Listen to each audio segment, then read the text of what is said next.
É legal. Mas pode? Eu sou Ana Carol Martins, advogada trabalhista e previdenciário. E eu sou Otávio Calvê, professor e juiz do trabalho. E a gente vai falar aqui sobre o que é legal, mas também sobre o que é ilegal. Hoje tinha que ser é ilegal, mas pode?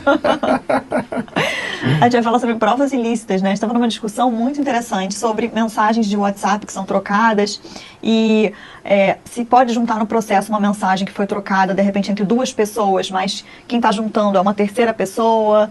E aí, pode? Assim, o STF tem posição firmada de que quando você é o interlocutor, ou seja, você está conversando com alguém, você pode utilizar aquilo como meio de prova lícito. Uma conversa que você grava você falando com alguém, você pode trazer. Uma conversa de WhatsApp que você pode extrair, porque você participa da conversa. Agora, você como um terceiro, fazer uma interceptação telefônica, fazer uma interceptação de WhatsApp lá, como um programinha hacker, alguma coisa, aí não. Porque você está violando a intimidade, a privacidade e o sigilo telefônico, né? Principalmente do que diz respeito ao sigilo telefônico, nós temos lei, né? Só para matéria criminal e com autorização do juiz é que é possível você fazer interceptação telefônica. Então vamos com calma, né? Se não vira moda. E hoje em dia a tecnologia deixa tudo, né? Tem programinha para tudo hoje, né? Esses siga-mes todos permitem isso, né? Exatamente. Então não pode fazer interceptação de telefone alheio, de conversas alheias para utilizar como prova em juízo. Porque a lógica aí é o seguinte: você tem limites para a produção das provas, né? Quando a Constituição fala que a gente não pode usar provas ilícitas, a gente está preservando outros valores, direitos fundamentais das pessoas, né? E isso agora está tendo muito problema com a LGPD, né? Tá sim. Eu até vi uma decisão recente, até do TRT da 2ª Região, lá de São Paulo, de um trabalhador que juntou ao processo, ele estava pedindo já uma rescisão indireta, e aí ele junta ao processo informações do empregador dele, que era um hospital. Então juntou ali dados sensíveis das pessoas que estavam se tratando naquele hospital, para conseguir provar as atribuições dele e tudo mais. Mas o que aconteceu, assim, isso é muito interessante, porque não só ele não tinha acesso, na verdade, a esses dados, mas ainda que ele tivesse, essa juntada, ela feriu a Lei Geral de Proteção de Dados Pessoais. Então, isso se torna um grande problema. E, no final das contas, ele, no curso do processo, né, na verdade, com a ação já ajuizada, ele teve a justa causa confirmada pelo julgador. Então, a parte contrária, né, o empregador, ex-empregador, né, agora, pediu realmente que ele fosse reconhecida a justa causa dele. É interessante pelo caso que você contou, porque foi um fato novo, né? Ele ajuizou a ação ainda trabalhando, pedindo a rescisão direta, e aí, para tentar provar o motivo da rescisão direta, ele causou ali uma lesão a valores e descumpriu a LGPD. Teve acesso a documentos sigilosos, né, documentos que têm dados sensíveis, e usou isso como prova no processo. Então, aí são dois problemas, né? É o problema da falta grave que ele cometeu, que acabou gerando fato novo da justa causa, né, porque o contrato de trabalho ainda estava em curso, e o problema da prova obtida por meio ilícito, né? São dois problemas interessantes, né? Mas é bom lembrar que tem que tomar cuidado, porque assim, nesse caso, me parece, o contrato ainda estava em curso, né? Ele pediu rescisão direta ainda trabalhando. Mas às vezes a pessoa já considera o contrato extinto por rescisão direta, e quando vem para a Justiça do Trabalho, o contrato já acabou.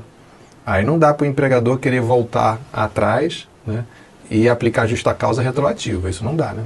Não.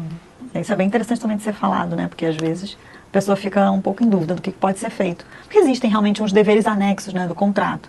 Então, as obrigações do trabalhador não são só quando ele já está trabalhando, mas aquelas prévias, né, antes dele ser contratado, naquelas tratativas, na negociação da contratação dele, e depois também, depois que ele é demitido. Mas daí a mudar a modalidade da extinção do contrato. Então tem que lembrar os marcos temporais, né? Durante o contrato, óbvio, que pediu rescisão direta, está trabalhando e comete falta grave, ok, dá para aplicar justa causa. Se tivesse no aviso prévio, mesma coisa, porque o aviso prévio ele não extingue o contrato, né? O contrato só se extingue após o curso do aviso prévio. Então no meio do aviso prévio também dá para aplicar uma justa causa numa situação dessa. Agora, se o contrato já estava extinto por outra modalidade, não dá para querer depois transformar em justa causa. Isso não tem como fazer. Mas dá para pedir uma indenização por danos morais. Sim, sem dúvida. Até porque a empresa vai acabar respondendo por aquele cidadão que teve seus dados vazados pelo empregado que usou isso como prova no processo. Então a responsabilidade aí é da empresa em relação a esse cidadão aí que teve seus dados vazados, né? Agora tem essa história de que toda regra tem sua exceção. Eu acho que há exceções nesse caso também sobre a possibilidade de usar provas que não são lícitas. Então acho que nos casos principalmente de assédio, né, assédio sexual, assédio moral também. E eu ouvi também há pouco tempo um exemplo que eu achei bem interessante de um empregado que estava tentando provar que o empregador tentava realmente falar mal dele e não permitir que ele fosse reabsorvido pelo mercado de trabalho, pelas empresas semelhantes, concorrentes. E ele não conseguia provar isso até que a esposa dele teve a brilhante ideia de telefonar para o empregador e para um... Então, na verdade, a esposa dele ligou para o antigo empregador, se fazendo passar por uma nova empresa querendo contratar ele, né? Isso, exatamente. E aí acabou que a empresa não teve jeito, né? O antigo empregador demonstrou que estava realmente querendo prejudicar aquele ex-trabalhador, aquele ex-empregado, e ela conseguiu gravar essa informação e juntaram isso num processo. E aí realmente ficou comprovado. Queimou o filme do sujeito. Esse problema também é antigo, né? Porque é a famosa lista suja. Você faz uma lista de pessoas que você quer queimar no mercado para não conseguir novas posições.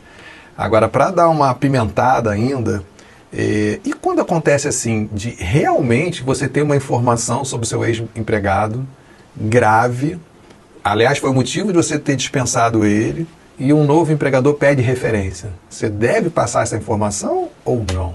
Difícil, né?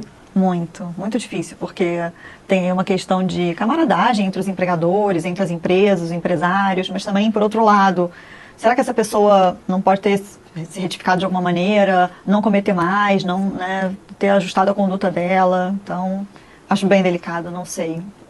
Acho que depende muito do caso. É isso que eu ia falar. Eu acho assim, depende, eu acho que do tipo de emprego, né, o tipo de atividade que a pessoa vai fazer. Por exemplo, quando você pensa em emprego doméstico, que é uma coisa de uma fidúcia assim enorme, né, tem que ter uma confiança total.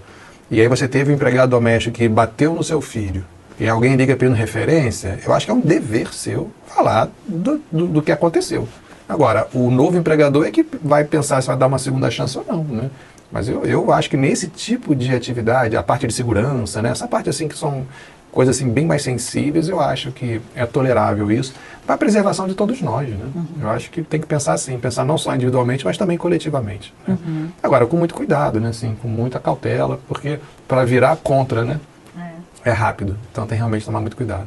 Tá, então no processo, a princípio, prova tem que ser lícita e lícita só naquelas exceções realmente. Aqueles casos assim que você percebe que não tinha outro jeito de provar, o bem que você está tutelando é fundamental, né? É algo que assim, poxa, sei lá, eu estou falando aqui da minha dignidade, assédio sexual, o único jeito que eu tive de provar foi fazer uma filmagem clandestina.